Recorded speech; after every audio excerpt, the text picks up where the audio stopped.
Hello and good morning everyone. Welcome to our today's webinar, How Businesses Use Landing Pages for Effective Lead Generations via Email Marketing. Thank you for sharing your time with us today. My name is Smita and I'm working with Niche Software Solutions as a marketing manager and handle the marketing of our email marketing tool called Juvlon. As usual, before we begin our session, a few housekeeping announcements. Please note that the session is being recorded. We'll share the link to the recorded session with everyone after the session is done. We've kept everyone on mute to ensure that any background noise and conversations are kept private. If you have to ask any questions, please use the question window, the one that you have just commented in. And you can let us know any questions, anything that you want us to see. If you have any questions to the speaker, we'll see it through the question box. And most of the questions we'll try to attend. If they are not attended during the session, we'll try to see to it that your questions are answered in some way or the other. So just a quick housekeeping stuff this was. We'll get started with the session.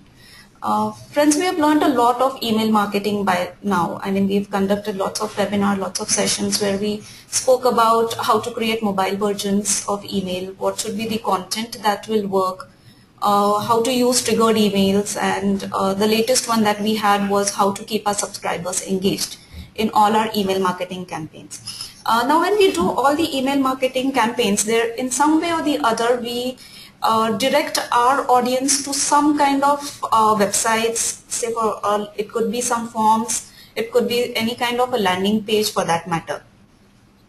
The question is, are we really making most out of these landing pages? At the end, that's the place from where we are capturing our leads. So in turn, are we really making the most out of our email marketing that we are doing? We are putting enough efforts to see to it that the email marketing is turned out to be successful. We see the reports where we come to know about the opens, the clicks, the links that people have clicked. But at the end, what is the purpose? We need to capture the leads, right? So what works most is the landing pages. Today, we have Saurabh Mathur to discuss and share some tips on how to optimize these landing pages. I would just like to read a little bit about Saurabh. The reason I'm reading is I do not want to miss on any of the bio that he has shared with us, and it's really very interesting. Saurabh is a graduate from IIT Delhi and he's done his degree in computer science. After that, he completed his master's in computer science from Columbia University, and from there he went on to join Google in Mountain View. At Google, he worked on several different products like iGoogle, Google+, and in areas like analytics and big data.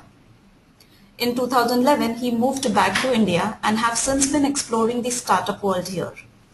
He is currently working on a product called Connecto, which helps marketers improve their marketing efforts. So friends, without wasting any further time, I am handing over the controls to Saurabh, co-founder of the company and the product called Connecto. Welcome to our show, Saurabh. Thanks, Smita, for the introduction. Thank you, everyone, for joining for this webinar, and Smita, especially for having me host this.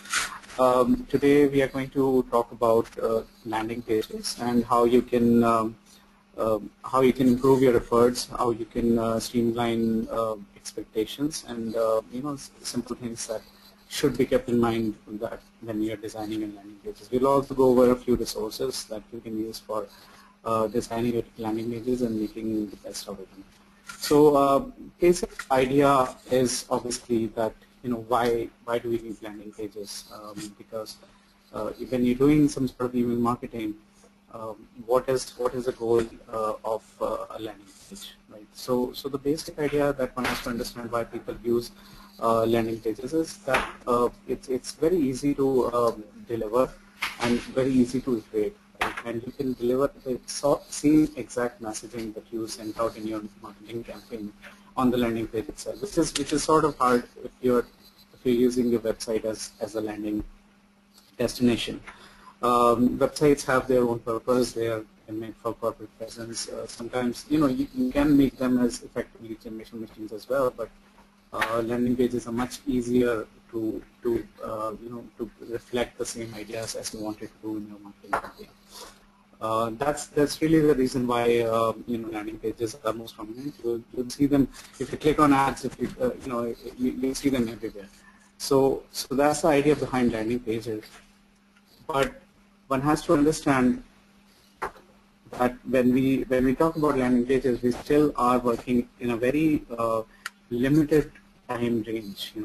Attention. If there's a link, I've shared a link on this slide on a research that was done. It says that maximum time that more than majority of your users will spend on a page are maximum 8 seconds. That's like highest, right? Most will bail out even sooner. So attention is very less. We are talking almost seconds. Somebody just looks at a page and they've already made their decision. Whether forget about conversion, they've already made their decision whether they're going to even stay on this page for too long. So the speed is very important. Sorry to interrupt. Our audience, sure. They want your voice to be a little bit loud and clear. So if you could please hold the mic a little bit closer. Let me just. Sorry, I can't see the. No worries. I'm there to see the comments. So, yeah. Okay, sure. Is this better, guys? Yes, I think this was better. Okay, great. Yeah, sorry, please. So, yeah, thank you so much. So the key thing to understand with landing pages is that they must deliver the basic value proposition very fast. Whatever you want to say should be right in front of the users, very quick to consume, and it should be attractive. It should be consistent with your original messaging. If your email campaign says 3 for $3.99 sort of an offer, your landing page must reflect that messaging, and very fast, very upfront. If there is any inconsistency or the messaging is getting diluted by a lot of text that a user sees above the fold, then it is very hard for the user to consume it. So I'll give you an example.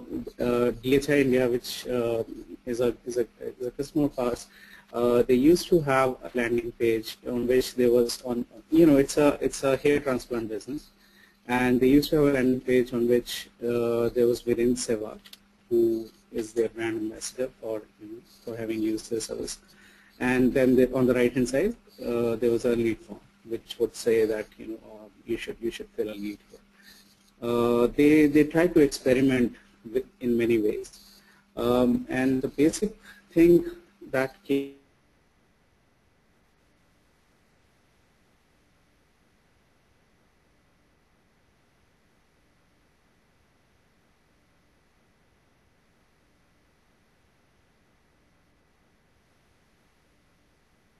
and that's something that is that summarizes many of the messages, many of the points that I'm trying to push here. That a picture or something which can get the message across very fast is very effective, is very useful.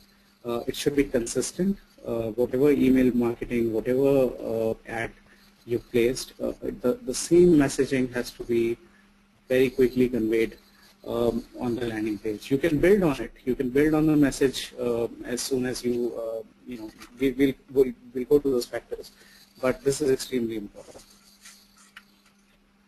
Here is an example of a landing page that it's in the insurance domain. You can see that most of the quick messaging is right above the fold, right? The more important things. If the email marketing or the ad says, if you're looking for health insurance and you want to live happily ever after, the same line has to be sort of repeated in the heading for the landing page. You should obviously, I've selectively chosen this part. There is obviously also a logo has to be there, and brand messaging also has to go across. The same color scheme must also be reflected, ideally, because even if the messaging is the same, if the users don't feel the same sort of look and feel that they saw in the email, they might get slightly that gives them one more reason to leave the page if the color scheme is just not the same as your email message. So that's also an important reason landing pages are so consistent, so is the lead form, or whatever your call to action is, must also be above the fold. By above the fold, I mean regardless of the screen resolution, when the users open the landing page, they should be able to see the call to action right there. Because the only thing you're fighting here is attention.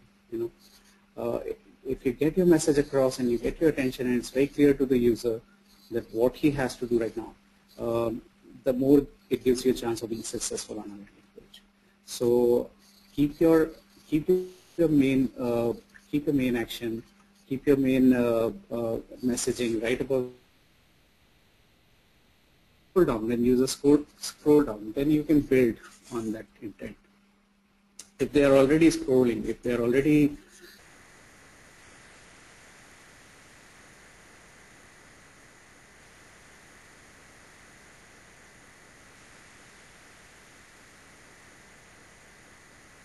and then educate even more.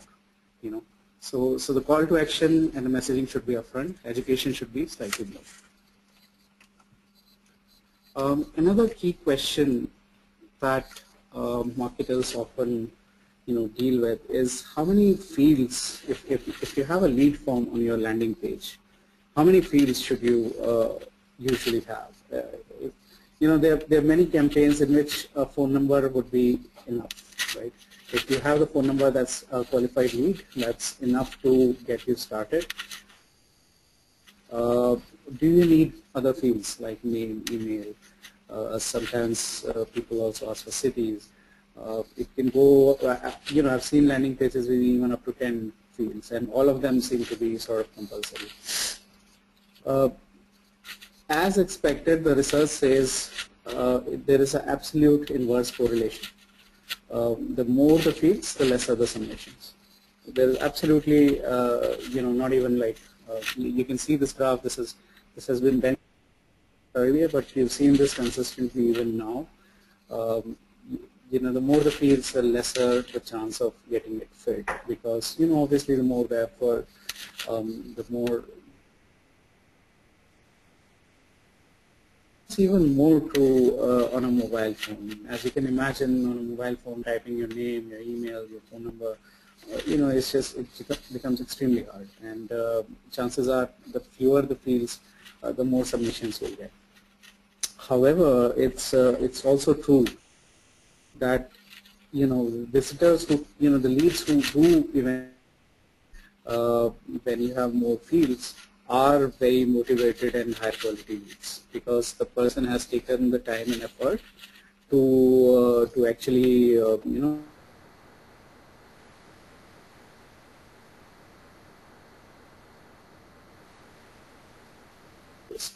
so it's essentially a trade-off. If you want more leads, if you want more quality, it doesn't necessarily have to be that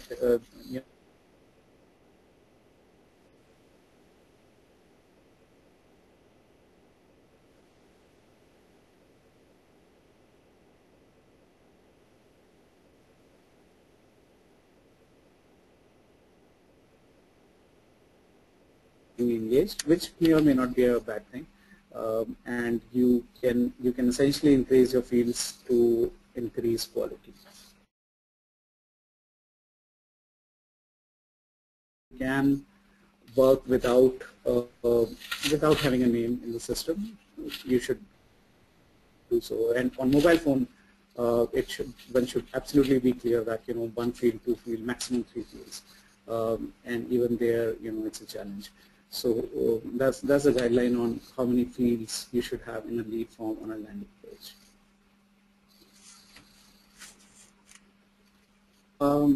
One thing that I want to stress on is design of a landing page. It is extremely, this is a very common mistake I see. I'll elaborate more on why that usually happens, but you should definitely focus on design. Landing pages, are your first impression, and user, you can imagine if the facade of a hotel is not good, design cannot be overemphasized. You should have absolutely a beautiful design. It should not compromise on speed.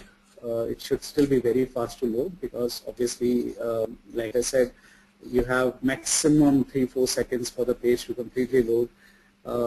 If that doesn't happen, chances are almost everyone will leave. Now, with that in mind, there are few user experience findings that one should be aware of. One is that users tend to read from left to right. This is in left to right speaking reading countries. Users tend to read from left to right, so it is very common for the messaging to be on the left hand side, or the image which sort of conveys your message to be on the left hand side. The lead form can be on the right hand side, because that's the sort of flow you are expecting in that case is you read the lead form from the left, and then on the right hand side you come to complete your action. Images, if you can get a very catchy, very simple image which conveys your message very easily, that's great. But do not have very large images which take anything more than a few hundred kilobytes is probably a no-no, because that will take even if it takes 1 second to load, and you lose like 20-30% of your audience right there, because the attention span is very small. The sort of motivation that users have is also very small. So play on text as much as possible if you want to go for speed. But images, if done right, can convey the message even stronger. There is a very good tool called Icon that you can use on your landing pages. You can use this for any URL.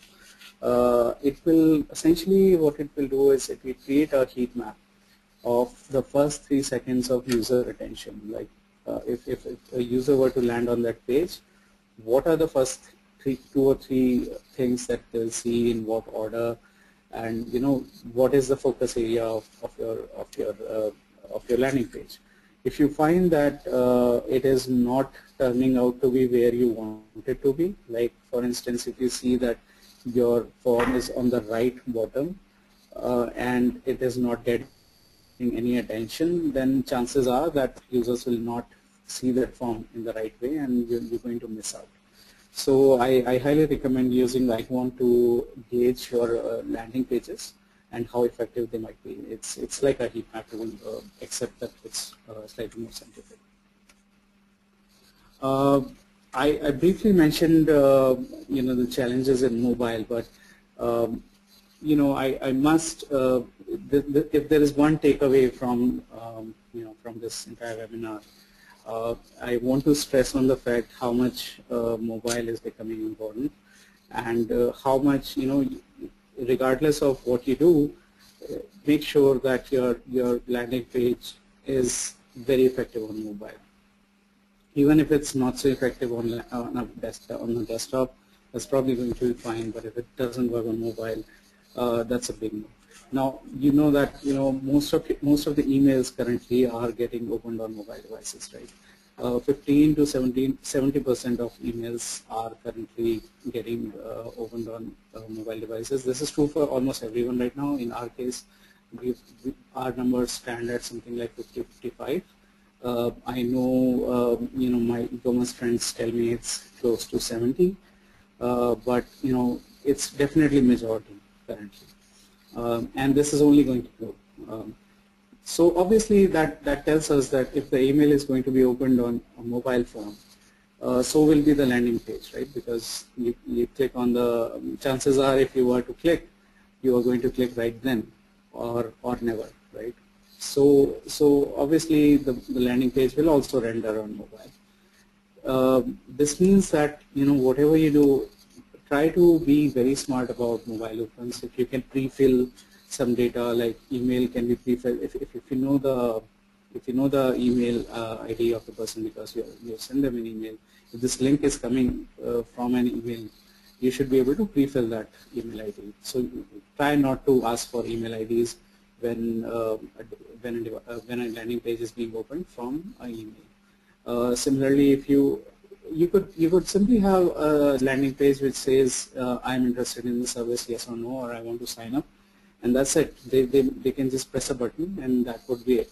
That's the sort of landing page that would work for mobile. Right?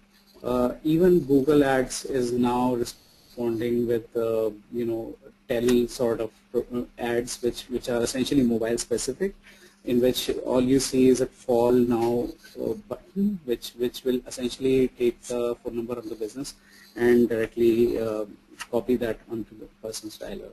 So even mobile ads are responding to it, and so do the landing pages. Landing pages must respond with this.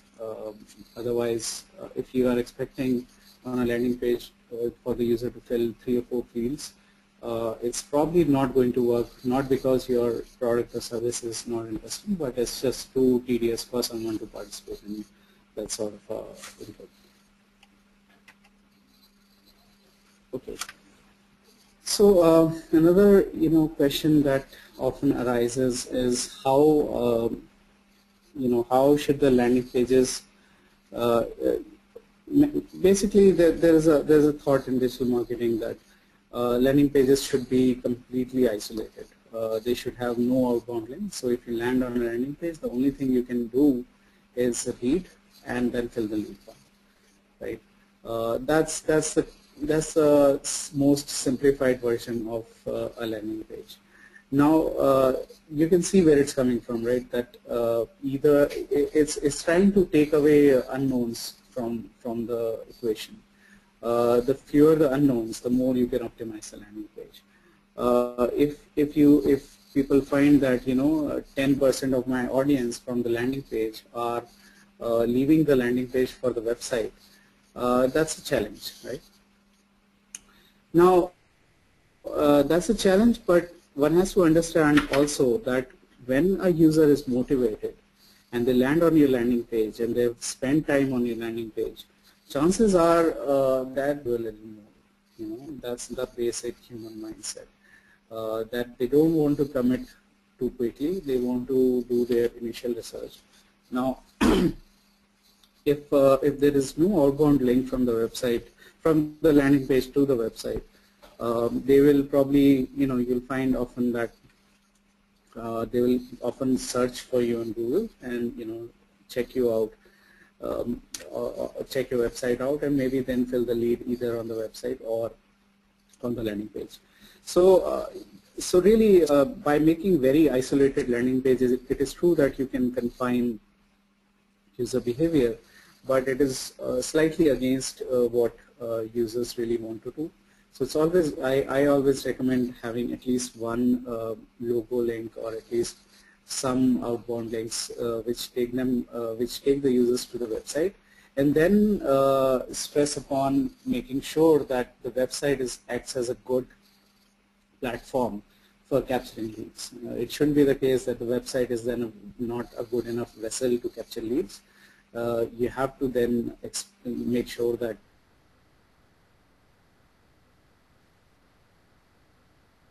leads, these are interested visitors. Be sure on your website that you capture the leads.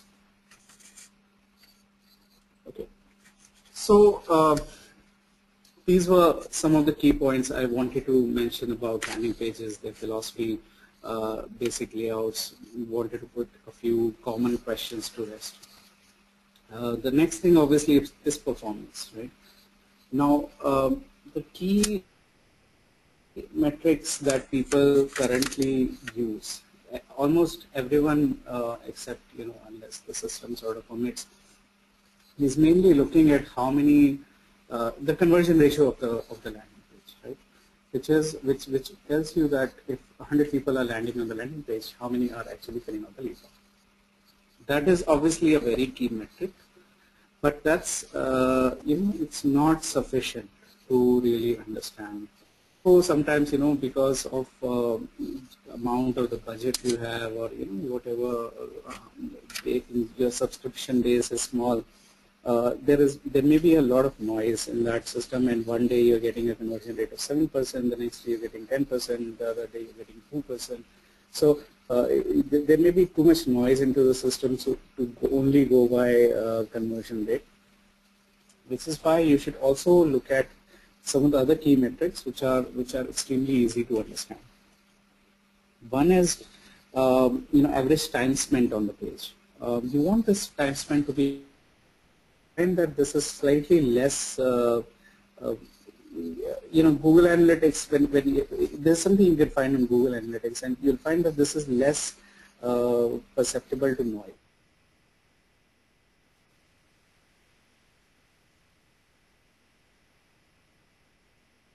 Are probably not going to be so off the peaks. They'll stay within the same ranges, and that is a bigger improvement in progress than our conversion rates. Conversion rates are indirect decisions. There are many factors that go into filling the lead, and which is why it's slightly lesser reflective of the success of your landing. Of course, it's very important, but by optimizing average time on page and average and reducing bounce rate, you can be sure you can definitely increase your conversion rate in the long run as well. Another metric that this is not something that comes out of the box, like average time on page and tracked by just putting a Google Analytics pixel on the page. But the metric that really is very important is lead to customer conversion rate. It is extremely common for landing pages or email campaigns to be slightly misreflective or not or missing out on a key fact, which impacts decision making in a sale, and that's why a lot of leads drop off from after getting submission from a landing page. They don't really convert to customers. This is usually a sign of missing out on a key factor like pricing or misinforming on a certain point. If that is the case, then all your marketing budget, all your email campaigns are going to waste.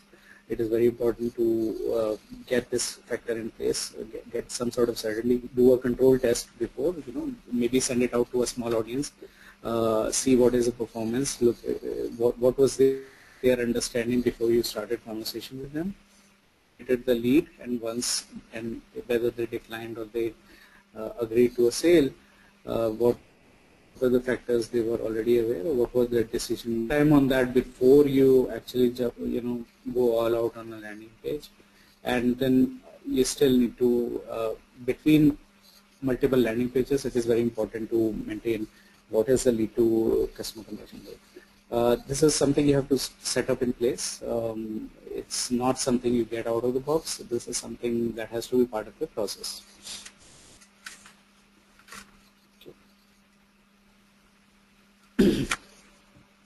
Another thing that sometimes you should try out is on landing pages you're spending money to bring people to your site, right? Now there are many reasons why they may or may not participate in landing page. They may not fill out the lead. What you should do, since you have gone all the way to set up an email campaign or set up a marketing budget to bring people to this landing page, is you should have an exit intent lead form as well. The basic idea is that when a person is about to leave, that is when they are trying to exit the window, they or they've spent some time. You can have all sorts of options that only you show this when a person has not spent enough time on a page. But if they haven't, if they're about to bounce, you should show another lead form which is much more compact. A sample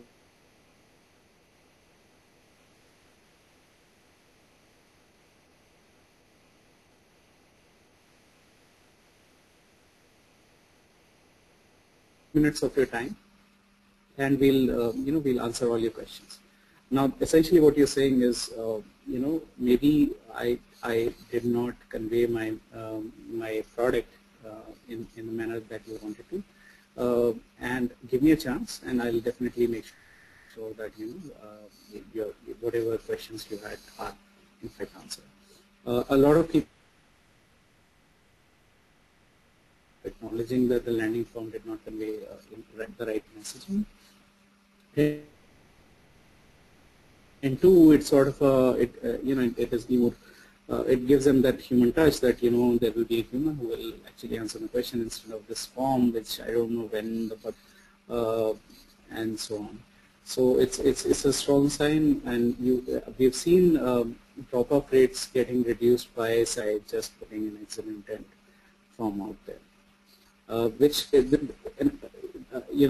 brings me to a side point that if you can guaranteed flow of your sales process, and you can guarantee a callback time that you would be if you fill a lead right now, you will be contacted within 1 hour or 5 minutes of details. You should mention that. People definitely like guaranteed callback times. And that's basically it. These are the key factors that one should be aware of. The idea is that first you launch a landing page, do a controlled experiment on it. Show it to maybe give if you have a budget of X, then use 5% of that budget or 5% of your subscription list to test that landing page. How is it performing? What is the response time? What is the average time spent? What is the bounce rate coming out to be? And measure those factors. What is the submission rate? Improve on it, and only then you should launch it to further audience. And even when you launch it to the entire audience, you should definitely A/B test, so that in the next marketing campaign, whenever you use that sort of a format again, you should know that which sort of messaging works, what sort of layout works. So A/B testing is a very simple and very effective strategy. It gives you straight numbers right in your front, that this particular, if you use lead form on the right hand side as opposed to the left hand side, this is the impact of conversion. And that way you can end all your debates. Because I'm sure you run into internal debates within your team that whether it should look right, what should be the font size, what should be, where should the lead form be, is this image better, is that image better. The only way I really see these debates getting correctly is by A/B testing. So the more you can bring A/B testing into your culture, the more your landing pages and your marketing campaigns will perform. That's basically the summary of the overall process. I've heard it many times. This is one of the key questions. I also searched for what are the top queries people have about landing pages. What are the and it seems like design is a key for templates, something to start them off. So I wanted to and how my experience with each of them has been. I'm told that this deck will be shared with you once this talk is over. So please feel free to check these resources out. The first one, of course, is Start Bootstrap. That's a very good landing page repository. There are about 10 odd templates there, which are all free to use. They are minimal. They are they are in pastels, and the designs are contemporary, is what I mean. And it's something you can start off with immediately, but you can modify them to reflect your own market. Therefore, it's something nice. If you are slightly more mature, you've already tried basic.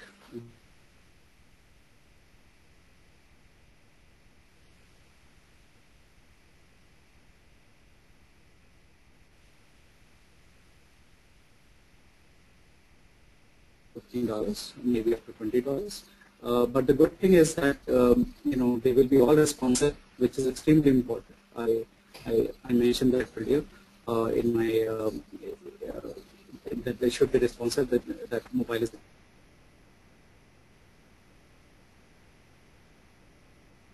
gone through some designer level iterations as well.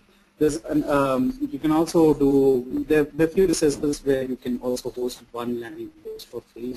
Wix is one of them, and there are a few more. I haven't tried them myself, but those are also possible.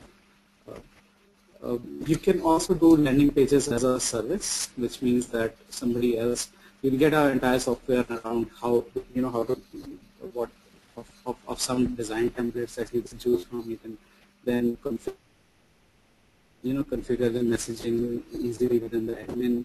You can add lead forms in there and change them around. Some of them also offer A/B testing, so you can basically use landing page as a service through some of these tools. Unbounce, what it also is, LeadSquared also allows you to maintain those leads. So it gives you a CRM beyond the landing page. So each of them have their own proposition. HubSpot is more like a CMS and CRM. It's a very large project after all. And Connecto also has a landing page software in beta, which you can try out. If you're interested in that sort of a service, feel free to drop us a mail, and we'll be happy to help you with that. So do check out these links as well. And just finally, I just want to summarize that Connecto is I come from Connecto, which helps marketeers build lead forms and landing pages. And I think, Smita, I would like to open up for questions. Yes, Saurabh, thank you so much. Yes, the links that Saurabh has shared with us, we will be definitely sharing it through the follow-up email that will go after the webinar. So, friends, yes, the panel is open for questions and answers. But just before that, very quickly about Juvlon. Juvlon is a multi-channel messaging software. Juvlon helps in sending out bulk or mass emails, as we call it, and along with that you can also send out bulk SMSs also. So it's an integrated email and SMS marketing tool. Juvlon, with its power-packed features, we can help you in tracking receivers' movements, like for example the day, time, when they have clicked or acted upon or responded to your email campaigns. All the action-packed reports, they will also help you understand the kind of behavior of your audience also. Okay, we'll come back. We'll have the questions coming in for this. Saurabh, the first question is, in the outbound thing that you mentioned, if we let the visitors travel to website, will we be able to trace the source of the lead?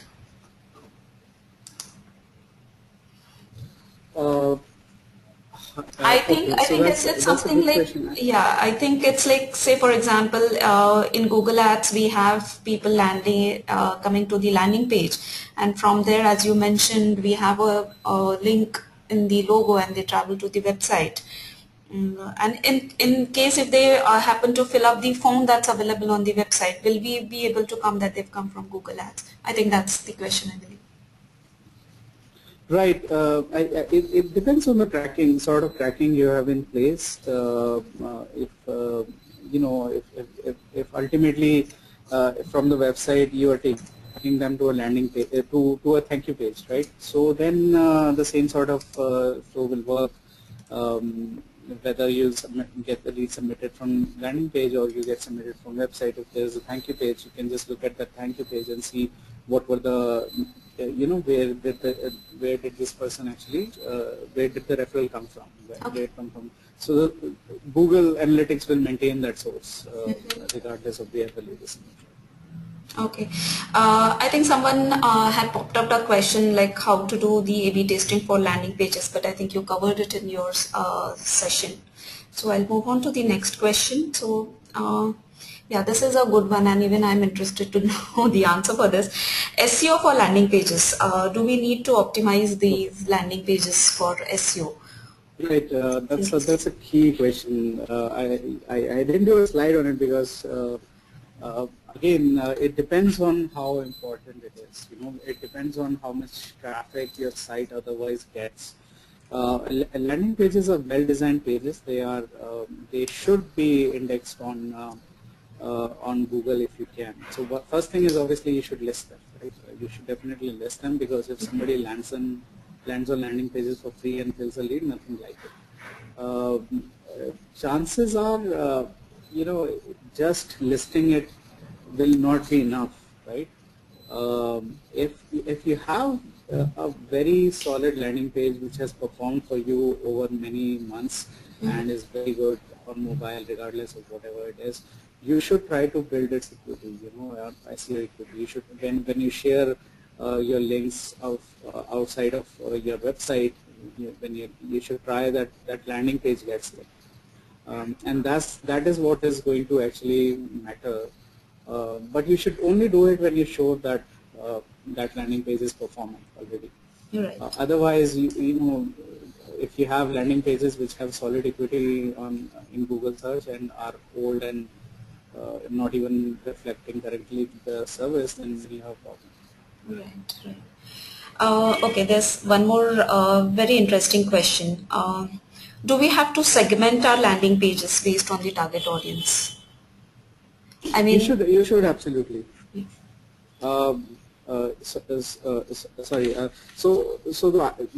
What typically you should do is you should definitely segment it based on not the audience but your campaign.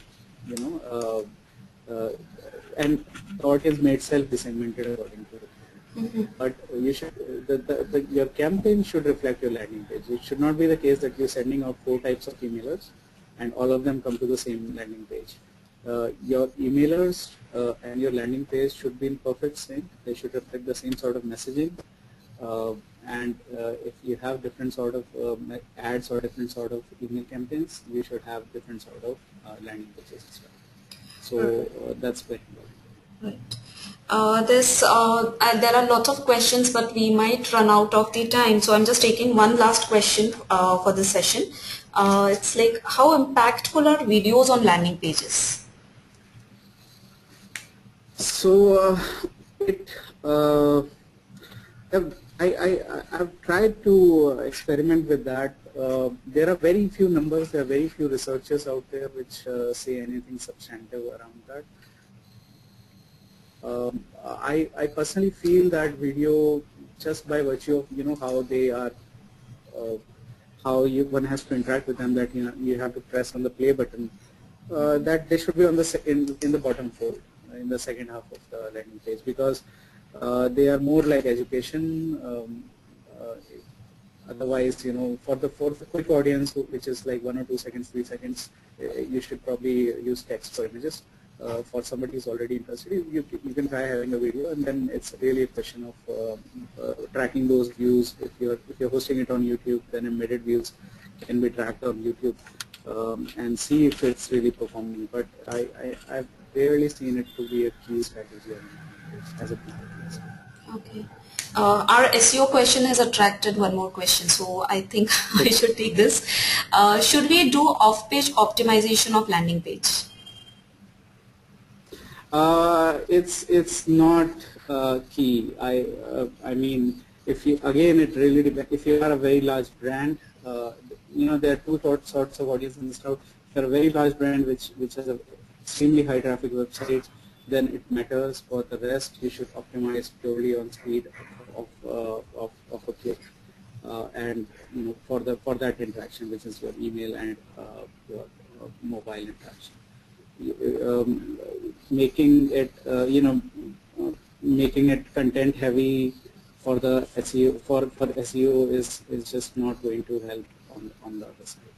So unless you're not getting substantial traffic there, don't bother. Right. Friends, we are on the top of the hour, so we'll take your leave. Let your questions keep coming. We'll take them offline. Saurabh, once again, thanks a lot for being a guest speaker for today's session. Audience, thanks to you all too. With this, I'll end today's session. You all enjoy the rest of your day. Thank you. Thank you, guys.